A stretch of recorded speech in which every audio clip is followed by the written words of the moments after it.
बार फिर स्वागत है आपका मेरे YouTube channel math classes with Sanjeev sir में। यहाँ इस चैनल पर हम लोग स्टडी करते हैं TGT, PGT, LT grade, NDA की मैथ सब्जेक्ट के लिए। अभी तक हम लोग आपके लिए 2 क्लासेस ला चुके हैं जो कि इनइक्वलिटी पर बेस्ड थी। जो भी स्टूडेंट ने वो क्लास नहीं पढ़ी है वो क्लास का लिंक मैं डिस्क्रिप्शन में दे दूँगा, आप लोग वहाँ से उस क्लास को पढ़ सकते हैं। तो आज का जो हमारे क्लास नंबर 3 है उसका टॉपिक है फंक्शन। तो फंक्शन कैलकुलस का टॉपिक है और इस टॉपिक से 4 से 5 क्वेश्चन आपके लिए आ जाते हैं। तो फंक्शन को समझने के लिए सबसे पहले हमें सेट को समझना होगा और सेट से हम लोग फंक्शन को समझेंगे। तो सेट क्या होता है? अ वेल डिफाइंड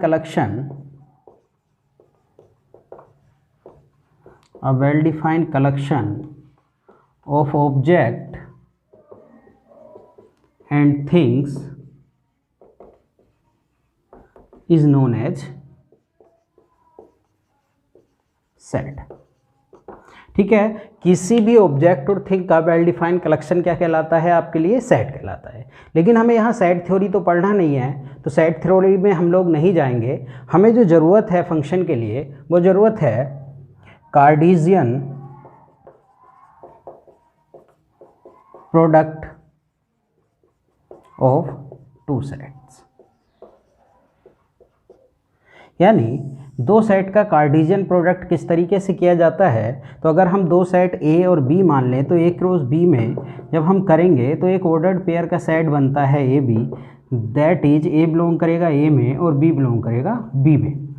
यानी पहला एलिमेंट ऑर्डर्ड पेयर का पहला एलिमेंट पहले सेट का होना चाहिए और दूसरा एलिमेंट दूसरे सेट में बिलोंग करना चाहिए। तो ये कार्टेशियन प्रोडक्ट ऑफ 2 सेट यहाँ पर बनता है। ठीक है, जो कि ऑर्डर्ड पेयर का सेट बनाता है। ठीक है दोस्तों, तो ऑर्डर्ड पेयर की ज़रूरत हम लोगों को रिलेशन में पड़ेगी और रिलेशन से हम लोग फंक्शन देखेंगे। अब हम बात करते हैं फंक्शन किस तरीके से बनता है या फंक्शन क्या होता है, फंक्शन की डेफिनेशन क्या होती है। तो हम यहाँ पर लेट कर लेते हैं 2 set, let A equal to 1 2 3 एक सेट हमने लेट कर लिया और दूसरा सेट b इक्वल टू 5 6 7 यहाँ पर हमने लेट कर लिया। ठीक है दोस्तों, दूसरा सेट b इक्वल टू 5 6 7 हमने यहाँ पर लेट कर लिया। फिर इसके बाद जब हम कार्टेशियन प्रोडक्ट करेंगे यानी ए क्रॉस b करेंगे तो ये एक ऑर्डर्ड पेयर का सेट बनेगा। उसमें पहला सेट दूसरे सेट के एलिमेंट से रिलेट करेगा, यानी 1 का रिलेशन 5 से भी होगा, 1 6 से भी रिलेट करेगा, 1 7 से भी रिलेट करेगा, 2 5 से रिलेट करेगा, 2 6 से रिलेट करेगा और 2 7 से भी रिलेट करेगा। इसी तरीके से 3 भी 5 से रिलेट करेगा, 3 6 से भी रिलेट करेगा और 3 7 से भी रिलेट करेगा। ठीक है दोस्तों, अब अगर हम बात करें यहाँ नंबर ऑफ ए में एलिमेंट होते हैं, नंबर ऑफ ए में जो एलिमेंट होते हैं उसको हम एम से रिप्रेजेंट करते हैं और यहाँ पर कितने एलिमेंट हैं? 3 एलिमेंट। इसी तरीके से नंबर ऑफ बी में जो एलिमेंट होते हैं उसको हम एन से रिप्रेजेंट करते हैं जिसमें भी 3 एलिमेंट हैं। तो ये जो ऑर्डर्ड पेयर का सेट बनता है ए क्रॉस बी में, यानी number of A cross B में भी आपके लिए m क्रॉस n होगा और यहाँ पर जो एलिमेंट हो जाएंगे 3 इंटू 3 यानी कि 9 एलिमेंट। अब हम काउंट कर लेते हैं कि जब हमने ए क्रॉस बी करा तो क्या 9 एलिमेंट ही वहाँ पर आए थे। तो 1 2 3 4 5 6 7 8 9, तो 9 एलिमेंट यहाँ पर आएंगे। इसके बाद ये जो सेट है, सेट ऑफ ऑर्डर्ड पेयर,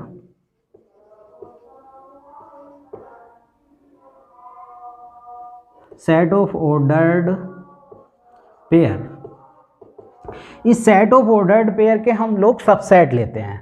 तो number of subset in ordered pair कितने हो जाएंगे? Number of subset in ordered pair set. तो नंबर ऑफ सबसेट निकालने का जो फॉर्मूला होता है वो 2 की पावर n होता है और यहाँ पर नंबर ऑफ एलिमेंट mn है तो वो 2 की पावर mn हो जाएंगे। यानी इस एग्जाम्पल के लिए बात करें तो 2 की पावर 9 हो जाएंगे। जितने नंबर ऑफ सबसेट किसी ऑर्डर्ड पेयर के सेट में होते हैं उतने ही उस सेट के अंदर यानी उस ऑर्डर्ड पेयर सेट के अंदर रिलेशन होते हैं, यानी 2 सेट के अंदर रिलेशन होते हैं। तो number of relation between 2 set is, वो कितना हो जाएगा 2 की पावर mn। अब भैया जो नंबर ऑफ रिलेशन होते हैं, वो नंबर ऑफ रिलेशन आपके लिए कई तरीके के रिलेशन होते हैं, जैसे कि रिफ्लेक्सिव रिलेशन है, सिमेट्रिक रिलेशन है, ट्रांसिटिव रिलेशन है और इक्विवेलेंस रिलेशन है। लेकिन हम रिलेशन के चैप्टर में यहाँ नहीं जाएंगे, क्योंकि हमें फंक्शन पता लगाना है। तो फंक्शन के लिए हमें मैपिंग देखनी होती है, और मैपिंग क्या होती है उस चीज़ को हमें यहाँ पर समझना होगा। देखिए मैपिंग क्या होती है, जब मैं बात करूँ, ये जो ऑर्डर्ड पेयर का सेट है इसके अंदर सबसेट होंगे। तो पहला रिलेशन मैंने यहाँ पर ले लिया है 1 5 1 6 2 5 2 7। ठीक है दोस्तों, एक और सबसेट यानी R2 में यहाँ पर ले लेता हूँ, और R2 जो ले लिया है मैंने 1 5 2 5 2 7 3 6 में ले लेता हूँ। अब हमें ये देखना है क्या ये जो दो सबसेट या दो रिलेशन हमने इस सबसेट से, इस ऑर्डर्ड पेयर के सेट से लिए हैं, तो क्या ये सबसेट एक मैपिंग बनाते हैं या नहीं। मैपिंग देखने के लिए हम लोग कुछ इस तरीके से इसको ड्रॉ करते हैं।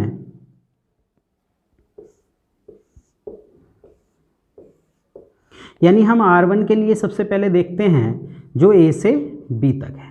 तो हम यहाँ देखेंगे 1 एलिमेंट आया है आपके लिए, जो पहले सेट का एलिमेंट होता है वो पहले इसमें लिखा जाता है, और जो दूसरे सेट का एलिमेंट होता है वो दूसरे में लिखा जाता है। तो 1 1 2 बार रिपीट हुआ है, लेकिन यहाँ एक बार ही लिखा जाता है। फिर इसके बाद 2 भी 2 बार रिपीट हुआ है, लेकिन 2 को भी एक बार लिखा जाता है। फिर यहाँ पर 5 आया है, यानी 1 का रिलेशन किससे है, 5 से है।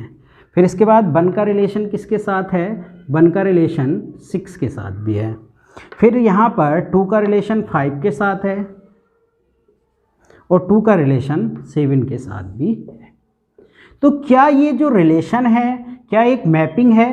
तो मैपिंग देखने के लिए हम क्या देखते हैं दोस्तों, मैपिंग के लिए मैपिंग की जो डेफिनेशन होती है, मैपिंग की डेफिनेशन के अकॉर्डिंग एक एलिमेंट की एक ही इमेज होनी चाहिए। यानी ये जो एलिमेंट होते हैं, यानी पहले सेट के जो एलिमेंट होते हैं उसे प्री इमेज के एलिमेंट या डोमेन के एलिमेंट भी कहते हैं। दूसरे आपके जो एलिमेंट होते हैं वो आपके दूसरे सेट के एलिमेंट, हम उसको इमेज के एलिमेंट कहते हैं, या उसको हम कोडोमेन भी कहते हैं, और यही आपके रेंज के एलिमेंट भी कह लेते हैं।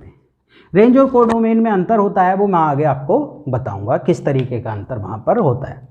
तो यहाँ पर हम लोगों ने देखा कि ये जो 1 एलिमेंट है इसकी 2 इमेजेस हैं, but according to the mapping किसी भी एक एलिमेंट की एक ही इमेज होनी चाहिए। यानी एक एलिमेंट बी के एक ही एलिमेंट से रिलेट करना चाहिए, एक से ज़्यादा एलिमेंट से रिलेट नहीं करना चाहिए। तो यहाँ पर क्या हो रहा है, बन के 2 एलिमेंट से रिलेट कर रहा है, यानी 2 इमेजेस हो रही हैं 5 और 6। तो फिर ये आपके लिए मैपिंग नहीं हो सकती, यानी ये नॉट अ मैपिंग, यानी ये मैपिंग नहीं है। तो जब ये मैपिंग नहीं है तो नॉट अ फंक्शन, तो ये आपका फंक्शन भी नहीं है। समझ में आया। अब हम देखते हैं दूसरे रिलेशन में। तो दूसरे रिलेशन को यहाँ पर हम लोग ड्रॉ कर लेते हैं। दूसरे रिलेशन में जब हम देखेंगे, यानी ये जो R2 रिलेशन है A से B तक, तो यहाँ पर देखेंगे 1 की इमेज आपके लिए 1 की इमेज जो है वो 5 है आपके लिए, और 2 की इमेज जो है वो भी 5 है, और 3 की इमेज यहाँ पर 6 है। तो जब हम देखेंगे यहाँ किसी भी एलिमेंट की एक से ज़्यादा, किसी भी एलिमेंट की एक से ज़्यादा इमेज नहीं है, लेकिन हाँ किसी बी के एलिमेंट की 2 प्री इमेज हो सकती हैं। तो मैपिंग की डेफिनेशन होती है कि कोई भी एलिमेंट एक से ज़्यादा एलिमेंट से बी के किसी एक से ज़्यादा एलिमेंट से रिलेट ना करे, लेकिन बी का एलिमेंट एक से ज़्यादा एलिमेंट से रिलेट कर सकता है। ठीक है, तो यहाँ पर क्या हो रहा है, देखो एक एलिमेंट की एक ही इमेज है, लेकिन हाँ एक इमेज के एलिमेंट की 2 या 2 से ज़्यादा प्री इमेज हो सकती है। तो इसलिए ये हमारा क्या है, ये मैपिंग है, और जब ये मैपिंग है तो ये हमारा क्या कहलाएगा, फंक्शन कहलाएगा। ठीक है दोस्तों, एक बार फिर समझ लीजिए, यानी हम लोगों ने एक सबसेट इसका ले लिया है, A क्रॉस B के जो टोटल सबसेट बनेंगे वो 2 की पावर 9 बनेंगे। जितने सबसेट होते हैं उतने ही रिलेशन वहाँ पर होते हैं। तो अब इन रिलेशन में हमने कुछ सबसेट ले लिए हैं R1 और R2। R1 R2 को हम जब देख रहे हैं यानी हमने इस तरीके से उनको रिलेट कर दिया है, और यहाँ पर हम लोगों ने देखा कि क्या R1 या R2 में से कोई मैपिंग बनाता है, और अगर मैपिंग बनेगी तो वही फंक्शन कहलाएगा। लेकिन मैपिंग की डेफिनेशन होती है कि ए का यानी पहले सेट का जो भी एलिमेंट है वो एक से दूसरे सेट के एक से ज़्यादा एलिमेंट से रिलेट ना करे, लेकिन दूसरा सेट यानी बी के एलिमेंट पहले के एलिमेंट यानी ए के एलिमेंट से एक या एक से ज़्यादा एलिमेंट से रिलेट कर सकते हैं। तो यहाँ पर हमने देखा कि बन दो एलिमेंट से रिलेट कर रहा है 5 और 6, इसलिए बन की दो इमेजेस हो गई, इसलिए ये मैपिंग नहीं होगी। जब ये मैपिंग नहीं होगी तो ये फंक्शन भी नहीं होगा। ठीक है दोस्तों, अब हम बात करते हैं R2 के लिए। तो R2 में हम लोग देख रहे हैं कि बन की जो है आपके लिए एक ही इमेज है, 2 की भी एक इमेज है और 3 की भी एक इमेज है, यानी ए के एलिमेंट बी के एक ही एलिमेंट से रिलेट कर रहे हैं, बट बी का एक एलिमेंट दो इमेज से रिलेट कर सकता है, यानी इमेज के एक एलिमेंट की दो फिर इमेज हो सकती हैं। तो ये मैपिंग है, और मैपिंग है तो ये फंक्शन है। ठीक है दोस्तों, समझ में आया फंक्शन। फंक्शन की डेफिनेशन में लिख देता हूँ, फंक्शन क्या होता है उसको आप लोग डेफिनेशन बेस समझ लीजिए। यहाँ पर डेफिनेशन की बात करते हैं तो फंक्शन की डेफिनेशन होती है a relation f such that A to B is said to be function if each element of A should be related by some element of B, यानी ए के हर एक एलिमेंट बी के किसी न किसी एलिमेंट से रिलेट करना चाहिए। फिर इसके बाद आता है कि more than one element of A can be related with single element of B, यानी ए के एक से ज़्यादा एलिमेंट बी के एक एलिमेंट से रिलेट कर सकते हैं। But one element of A can not be related with more than one element of B, लेकिन ए का एक एलिमेंट एक से बी के एक से ज़्यादा एलिमेंट से रिलेट नहीं कर सकता है। यानी कुछ इस तरीके की पोजीशन आपकी बन सकती है, यानी इस तरीके की पोजीशन आपके रिलेशन में है तो वो फंक्शन हो सकता है, बट इस तरीके की कंडीशन हमारे रिलेशन में नहीं होनी चाहिए, तो ये मैपिंग नहीं होगी, नॉट अ मैपिंग। बात समझ में आई? बात कहने का ये है कि अगर एक बी का एलिमेंट एक एक से ज़्यादा एलिमेंट से रिलेशन कर सकता है, बट ए का एक एलिमेंट बी के एक से ज़्यादा एलिमेंट से रिलेशन नहीं कर सकता है। ठीक है, ये फंक्शन की डेफिनेशन होती है। अब फंक्शन के कुछ क्वेश्चन के बारे में हम यहाँ पर डिस्कशन करते हैं और देखते हैं कि फंक्शन किस तरीके से हम पता लगा सकते हैं। जैसे कि कुछ क्वेश्चन में लिख रहा हूँ, जैसे क्वेश्चन है, एग्जाम्पल है, एक रिलेशन है R1 1 से 3, 2 से 4, 6 से 8, 8 से 8, 9 से 2, 2 से 7। ठीक है, इस रिलेशन को हमें पता लगाना है कि ये रिलेशन क्या फंक्शन है या नहीं है। तो हम देखते हैं कि ये मैपिंग बनाता है या नहीं बनाता है। तो ये ए से बी तक हमारे लिए है, और रिलेशन R1 की बात करें तो यहाँ पर देख रहे हैं कि बन की इमेज आपके लिए क्या है, बन की इमेज 3 है, 2 की इमेज 4 है, 6 की इमेज 8 है, 8 की इमेज भी 8 है, और यहाँ पर 9 की इमेज 2 है, और 2 की इमेज 7 है। तो यहाँ पर आप लोगों ने देखा कि इस रिलेशन के अंदर ये 2 जो एलिमेंट ए का है उसके जो बी के दो एलिमेंट से रिलेट कर रहा है, यानी दो उसकी इमेज के एलिमेंट है। तो एक से ज़्यादा इमेज तो होनी नहीं चाहिए, तो इसलिए ये मैपिंग नहीं है, यानी नॉट अ मैपिंग। ये आपके लिए मैपिंग नहीं है, यानी ये नॉट अ फंक्शन, ये फंक्शन आपका नहीं होगा। ठीक है दोस्तों, इसी तरीके से मैं कुछ और एग्जाम्पल आपको बताता हूँ। एक एग्जाम्पल हम लोग देखते हैं, R2 एक रिलेशन है 3 से 4, 4 से 5, 5 से 6, 7 से 8 और 4 से 4। एक रिलेशन और ले लेता हूँ मैं R3, यहाँ पर 0 0 1 0 3 6 7 9 8 5। तो यहाँ पर हम लोग देखते हैं कि यहाँ पहले अगर R2 रिलेशन की बात करें तो देखिए डायरेक्टली भी हम लोग देख सकते हैं। एक तरीका तो मैपिंग बना कर है और एक तरीका डायरेक्टली हम लोग यहाँ पर देख सकते हैं। तो यहाँ पर डायरेक्ट देखने का तरीका है कि ए का एलिमेंट एक से ज़्यादा बार रिपीट नहीं होना चाहिए। जैसे कि यहाँ 4 5 से भी रिलेटेड है और 4 से भी रिलेटेड है, यानी 4 की 2 इमेजेस यहाँ पर बन गई हैं। यानी 4 की इमेज एक 5 है और एक 4 है। मैंने अभी अभी बताया कि एक से ज़्यादा इमेज नहीं होनी चाहिए, तो ये मैपिंग नहीं है, नोट अ मैपिंग। और ये मैपिंग नहीं है तो ये फंक्शन भी नहीं है, नोट अ फंक्शन। अब हम बात करें दूसरे R3 रिलेशन की, तो R3 रिलेशन में ए का कोई भी एलिमेंट रिपीट नहीं हुआ है, यानी ए के किसी भी एलिमेंट की एक से ज़्यादा इमेज नहीं है, तो इसलिए ये मैपिंग है। यहाँ पर आप लोग देख लीजिए, या आप इस तरीके से बनाकर भी इसको शो कर सकते हैं। यानी R3 की बात करें ए से बी, तो यहाँ देख रहे हैं 0 की इमेज 0 है, 1 की इमेज भी आपके लिए 0 है, और 3 की इमेज 6 है, 7 की इमेज 9 है, 8 की इमेज 5 है। तो यहाँ देखिए एक एलिमेंट, ए का एक एलिमेंट बी के एक ही एलिमेंट से रिलेटेड है, एक से ज़्यादा एलिमेंट से रिलेटेड नहीं है। लेकिन बी का एलिमेंट ए के एक से ज़्यादा एलिमेंट से रिलेटेड हो सकता है, तो ये आपके लिए फंक्शन है। तो ये फंक्शन के कुछ एग्जाम्पल हैं जो हम लोगों ने देखे। तो इस तरीके से हम लोग फंक्शन पता लगा सकते हैं कि कोई फंक्शन है या नहीं है, कौन सा रिलेशन फंक्शन है और कौन सा रिलेशन फंक्शन नहीं है। अब हम बात करते हैं फंक्शन इन ग्राफिकल अप्रोच, यानी ग्राफ में किस तरीके से हम लोग देखें कि कोई ग्राफ फंक्शन की रेंज में आता है कि नहीं आता है। देखिए ग्राफ के द्वारा हम अच्छे से सीख सकते हैं और ग्राफ के द्वारा हम डायरेक्टली एकदम पता लगा सकते हैं कि वो फंक्शन की रेंज में आता है कि नहीं आता है। तो सबसे पहले मैं यहाँ पर बात कर रहा हूँ एक छोटे से ग्राफ मॉडुलस फंक्शन की, मॉडुलस फंक्शन। अब मैं देखता हूँ क्या ये फंक्शन की रेंज में है या नहीं है। मॉडुलस फंक्शन होता है f(x) = mod x। अब देखिए यहाँ पर आप लोगों को मैं ग्राफ ऐसे ही खींच देता हूँ, लेकिन आने वाली क्लासों में मैं बताऊँगा कि ग्राफ किस तरीके से बनाते हैं, किस तरीके से ड्रॉ किए जाते हैं। ठीक है, तो मैंने ये ग्राफ ड्रॉ कर दिया। ये mod x का ग्राफ कुछ इस तरीके से होता है, ये x एक्सिस है और ये y एक्सिस है।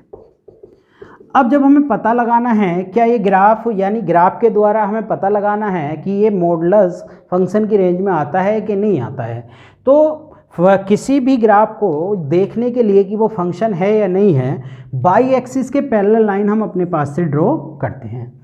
अगर वो किसी ग्राफ को 1 एंड ओनली 1 पॉइंट पर कट करता है तो वो फंक्शन है, अदरवाइज वो फंक्शन नहीं है। तो हमने मॉडुलस में यहाँ बाई एक्सिस के पैरेलल लाइन अपने पास से ड्रॉ की, इसने वह ओनली 1 एंड 1 पॉइंट पर कट किया, तो ये फंक्शन आपका होगा। ठीक है, अब यहाँ पर हम बात करें दूसरे, यानी एक सर्किल की बात करते हैं। अब हम ले लेते हैं सर्किल को देखते हैं कि सर्किल फंक्शन की रेंज में होगा या नहीं होगा। तो सर्किल की बात करें, सर्किल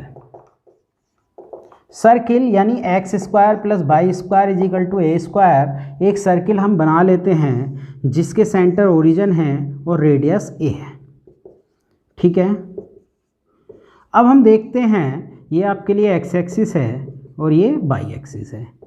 जब हम देखेंगे कि ये फंक्शन की रेंज में आता है कि नहीं आता है, तो हम y एक्सिस के पैरेलल लाइन अपने पास से ड्रॉ करेंगे और हमने देखा कि ये एक से ज़्यादा पॉइंट पर इसको कट कर रही है, सर्किल को कट कर रही है, तो ये फंक्शन की रेंज में नहीं आएगी, यानी ये नॉट अ फंक्शन।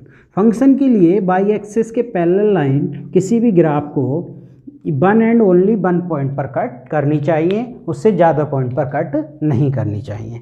तो ग्राफ के द्वारा कैसे फंक्शन देखते हैं, रिलेशन के द्वारा कैसे फंक्शन देखते हैं, ये मैंने दोनों ही आपको यहाँ पर बता दिए हैं।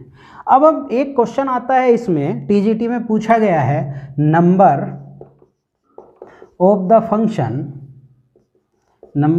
फंक्शन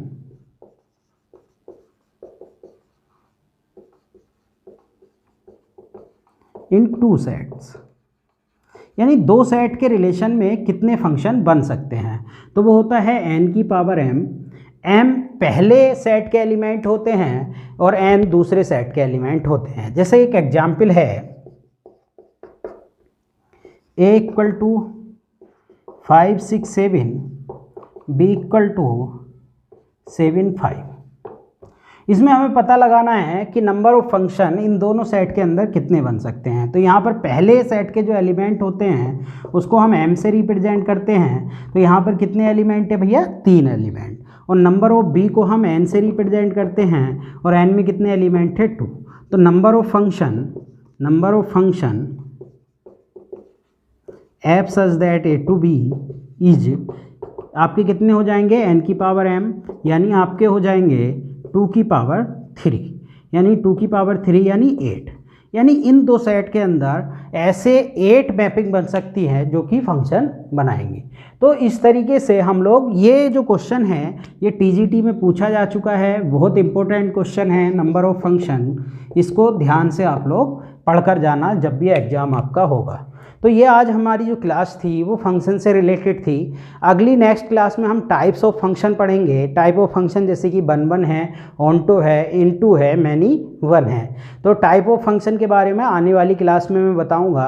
अगर आपको ये क्लास पसंद आई तो आप लोग इसको लाइक कीजिए और सब्सक्राइब कर दीजिए हमारे चैनल को, जिससे हम लोग आने वाले समय में इसी तरीके की वीडियो आपके लिए लाते रहें। Thank you.